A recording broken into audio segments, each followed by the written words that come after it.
Video को like और share जरूर करें और हमारे चैनल को सब्सक्राइब करना ना भूलें। यहाँ हर दिन आपको मिलेंगी ऐसी ही डरावनी और रोमांचक कहानियां जो आपको सस्पेंस और रहस्य से भरी दुनिया में ले जाएं। सब्सक्राइब करने के लिए नीचे दिख रहे लाल बटन को दबाएं। रात का सन्नाटा पूरे गांव पर छाया हुआ था। दूर जंगल से आती टिटहरी की आवाज और बीच बीच में उठती ठंडी हवा की सरसराहट माहौल को और भी डरावना बना रही थी। इस वीरान से गांव में आज एक अजनबी की दस्तक ने सबकी नींद उड़ा दी थी।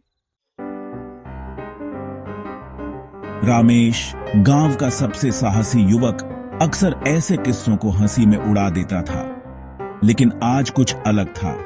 गांव के पुराने तालाब के पास एक परछाई देखे जाने की खबर जंगल में आग की तरह फैल चुकी थी। कुछ लोगों ने कसम खाकर कहा था कि उस परछाई के पास जाते ही एक अजीब सी सिहरन पूरे शरीर में दौड़ जाती है और पैरों में जैसे जान ही नहीं रहती। रामेश ने तय किया कि वो खुद जाकर देखेगा कि आखिर मामला क्या है।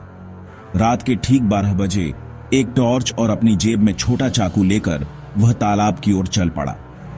रास्ते भर घना अंधेरा और झींगुरों की आवाज उसका पीछा कर रही थी। तालाब के किनारे पहुंचते ही रामेश को अजीब सी घुटन महसूस हुई। हवा में अजीब तरह की नमी थी और सब कुछ अस्वाभाविक रूप से शांत था। उसने टॉर्च की रोशनी चारों ओर घुमाई, लेकिन कुछ खास नजर नहीं आया। तभी उसकी नजर तालाब के दूसरी ओर एक धुंधली आकृति पर पड़ी। वह आकृति धीरे धीरे हिल रही थी, जैसे कोई इशारा कर रहा हो।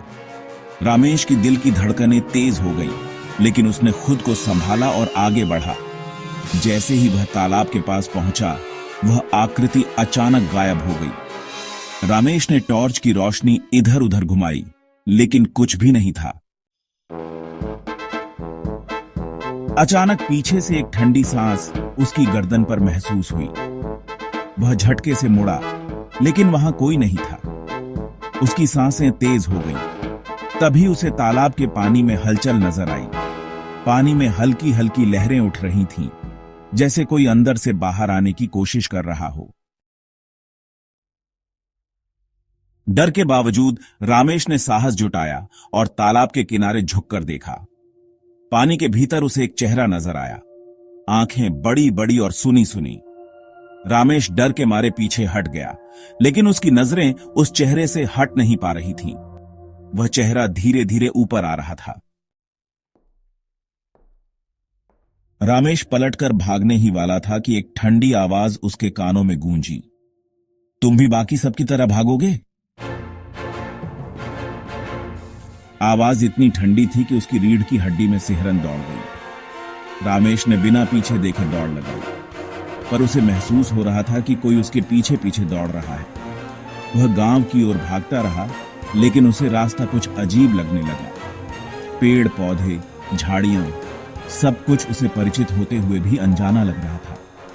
उसे ऐसा महसूस हुआ जैसे वह उसी जगह के चक्कर काट रहा हो।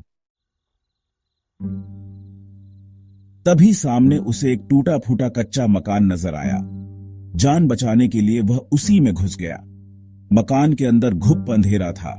वह दीवार के सहारे बैठकर अपनी सांसें सामान्य करने की कोशिश करने लगा, लेकिन तभी उसे महसूस हुआ कि वहां वह अकेला नहीं था। धीरे धीरे उसकी आंखें अंधेरे में देखने की आदती हो गईं। एक कोने में उसे एक आकृति बैठी नजर आई, एक बूढ़ी औरत जिसके चेहरे पर झुर्रियां ही झुर्रियां थीं और आंखों में अजीब चमक थी। वह बिना पलक झपकाए रामेश को घूर रही थी। तुम भी फंस गए। रामेश कुछ बोल नहीं पाया। उसकी आवाज जैसे गले में ही अटक गई थी। ये जगह अब तुम्हारी है, वापस जाने का रास्ता अब नहीं है। बूढ़ी औरत फुसफुसाई और धीरे धीरे गायब हो गई, जैसे कभी थी ही नहीं। रामेश डर से कांपता हुआ उठ खड़ा हुआ और बाहर भागने की कोशिश की, लेकिन जैसे ही उसने दरवाजा खोला, सामने वही तालाब था, वही हलचल, वही परछाइयां। अब उसे समझ में आ गया था वह इस रहस्यमयी चक्र में फंस चुका है। वापस जाना अब उसके लिए मुमकिन नहीं था। दिन बीतते गए। गांव में रामेश की तलाश की गई, लेकिन उसका कोई सुराग नहीं मिला। लोगों ने कहा कि वह भी उसी तालाब की परछाई में खो गया, जैसे और कई लोग पहले खो चुके थे। कुछ महीनों बाद गांव में एक और अजनबी आया। वह भी उसी तालाब की ओर गया और फिर कभी वापस नहीं लौटा। आज भी जब रात के अंधेरे में तालाब के किनारे ठंडी हवा चलती है, तो कुछ लोग कहते हैं कि वहां कई परछाइयां मंडराती हैं, उनकी जो कभी वापस नहीं आ सके। और अगर कोई बहादुरी दिखाने वहां जाता है, तो तालाब में उठती हल्की लहरें उसे भी अपने अंदर समा लेती हैं, हमेशा के लिए। वीडियो को लाइक और शेयर जरूर करें और हमारे चैनल को सब्सक्राइब करना ना भूलें। यहां हर दिन आपको मिलेंगी ऐसी ही डरावनी और रोमांचक कहानियां जो आपको सस्पेंस और रहस्य से भरी दुनिया में ले जाएं। सब्सक्राइब करने के लिए नीचे दिख रहे लाल बटन को दबाएं।